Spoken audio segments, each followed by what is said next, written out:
એક રાત કે જેને લોકો સંગીત, નૃત્ય અને આનંદ સાથે યાદગાર બનાવવા માંગતા હતા, તે રાત્રે ગોળીબારના ધડાકાઓથી ગુંજી ઉઠી. ઉજવણીના રંગભર્યા માહોલને પળોમાં લાલચટ રક્તરંગે રંગાઈ દીધો.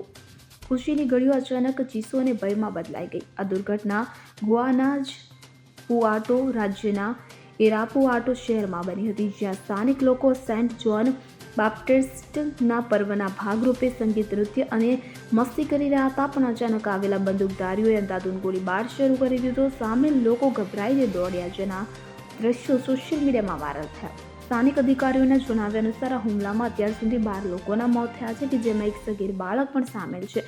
ઉપરાંત લગભગ 20 લોકો ગંભીર રીતે ઘાયલ થયા છે. આ દુર્ઘટનાની મેક્સિકન રાષ્ટ્રપતિ ક્લાઉડિયા શેનબોમે નિંદા કરી છે. જણાવ્યું છે કે ઘટના અંગે તપાસ શરૂ થઈ ચૂકી છે. ખાસ તો આ હુમલો એવી વખતે થયો છે જ્યારે થોડા સમય પહેલા જ ગુઆનાઝપુઆટોના સાન બાર્ટોલો ડી બેરિયોસમાં કેથોલિક ચર્ચમાં આ જ પ્રકારનો ગોળીબાર થયો હતો, કે જેમાં 7 લોકોના મોત થયા હતા.